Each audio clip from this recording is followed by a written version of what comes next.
Hi friends, ఇప్పుడైతే మనమైతే పూరిలో అయితే ఉన్నాము. ఇక్కడ పూరి దర్శనానికి అయితే వచ్చాము. పూరి జగన్నాథ్ రథయాత్రకు అయితే వచ్చినాం మనం ఇప్పుడు. టోటల్ గా అయితే చూపించబోతున్నాను నేను. ఇది స్వామివారి దర్శనం అనేది మీకైతే టోటల్ గా చూపించబోతున్నాను. రథోత్సవం కూడా దారి వెంబడి వెళ్ళేది మీకు రథాన్ని చూపిస్తాను. అందులో స్వామివారిని కూడా చూపించడానికి అయితే నేను ప్రయత్నిస్తాను. మనకి ప్రత్యేకత ఏంటంటే ఇక్కడ శ్రీకృష్ణ వారి ఆర్ట్ ఏదైతే ఉందో అది ఇక్కడ విగ్రహంలో ఉంటుందని చెప్పేసి మన ఇతిహాసాలు చెప్తున్నాయి. ఇక్కడ ఏంటంటే మనకి ఈ ఆలయంలో ఏంటంటే శ్రీకృష్ణుడు సుభద్ర బలరామ సమేతంగా దర్శనమిస్తాడు అన్నట్టు. ఇక్కడ ఏంటంటే మనకి ఆలయంలో విగ్రహాలు మాత్రం వేప చెక్కతో మనకి ఈ విగ్రహాలు అనేవి ఉంటాయి అన్నట్టు. సో ఈ మనకి రథయాత్ర అనేది ప్రతి సంవత్సరం ఆషాఢ మాసంలో జరుగుతుంది. మనకి రథయాత్ర యొక్క ప్రత్యేకత ఏంటంటే మనకు మామూలుగా అన్ని టెంపుల్లో ఎలా ఉంటుందంటే మనకి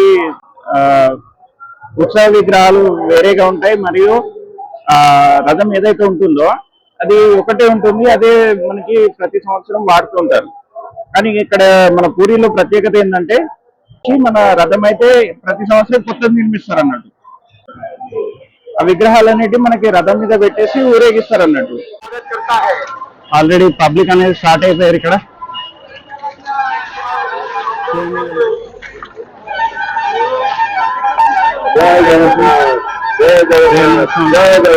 అలాగే గోపురం అయితే చూడొచ్చు.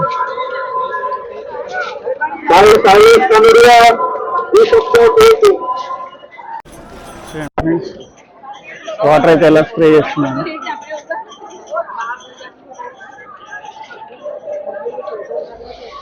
చూడండి వాటర్ అయితే ఎలా స్ప్రే చేస్తున్నారు చూడండి. ఎందుకంటే ఇక్కడ హీట్ అయితే ఉంటుంది. సో అందుకని కంటిన్యూస్ వాటర్ అయితే స్ప్రే చేస్తున్నారు. ఫ్రెండ్స్ ఇక్కడైతే మీకు 3 రథాలు కనబడుతున్నాయి కదా. ఇవైతే పూరి జగన్నాథ్ రథాలు. లెఫ్ట్ సైడ్ లో ఉన్నది మాత్రం, రైట్ సైడ్ లో మనకి ఎల్లో కలర్ లో రెడ్ మీద ఎల్లో ఉన్నది మాత్రం శ్రీకృష్ణదేవుంది. లెఫ్ట్ సైడ్ లో రెడ్ మీద గ్రీన్ ఉన్నది బలరామదేవుంది. మరియు మధ్యలో ఉన్నది సుభద్రమాతది. రెడ్ మీద బ్లాక్ ఉంది ఏదైతే ఉందో సుభద్రమాతది. ఎవ్రీ ఇయర్ మనకైతే రథోత్సవం జరుగుతుంది. చూడండి మనం రథం దగ్గరికి వెళ్తున్నాం భగవంతుని దర్శించుకోవడానికి. నిన్న సాయంత్రం రథయాత్ర స్టాప్ చేశారు సూర్యాస్తం అయినందుకు. మళ్ళీ వాళ్ళు ఉదయం 9 గంటలకు నిన్న సాయంత్రం ఎక్కడైతే స్టాప్ చేశారో అక్కడ నుండి అయితే మళ్ళీ స్టార్ట్ చేసి గుండిచమాత ఆలయం వరకు అయితే రథయాత్ర సాగుతుంది. అయితే బలభద్ర స్వామి రథం దగ్గర అవుతున్నాము. చూడొచ్చు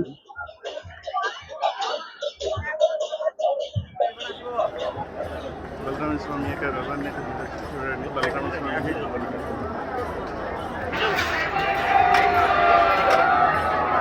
చూడండి. బలరామ స్వామిని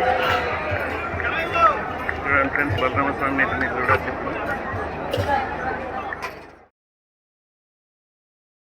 సుభద్ర అమ్మవారి దగ్గరికి అయితే వచ్చాము. చూడండి సుభద్ర అమ్మవారి రథం అయితే ఇది. నేనైతే ఇక్కడికి అయితే వచ్చాము. మీకైతే క్లోజ్ లో ఇంకా జూమ్ చేసి అయితే మీకైతే ఫోటో చూపిస్తాను.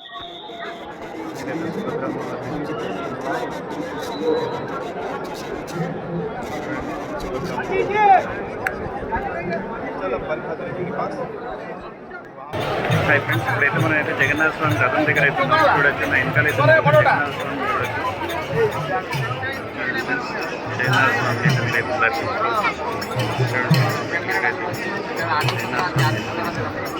క్లియర్ అయితే దర్శించుకోలేరు. చూడండి జగన్నాథ స్వామి రథం మీద అయితే ఉన్నారు. చూడండి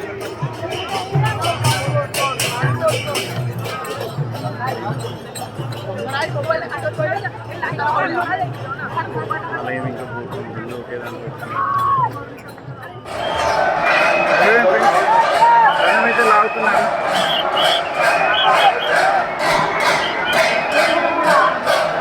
బాలభద్రుని రథం అయితే ఇది.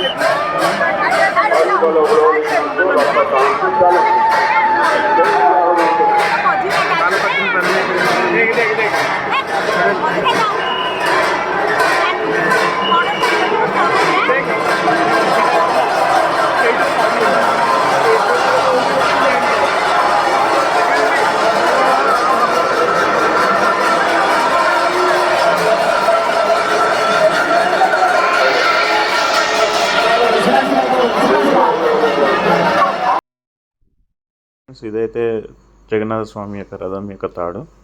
మీరు కూడా చూడొచ్చు, దర్శించుకోండి. మరియు నాకైతే జగన్నాథ స్వామి రథాన్ని అయితే లాగే అవకాశం అయితే వచ్చింది. నేను దీనికి చాలా సంతోషిస్తున్నాను.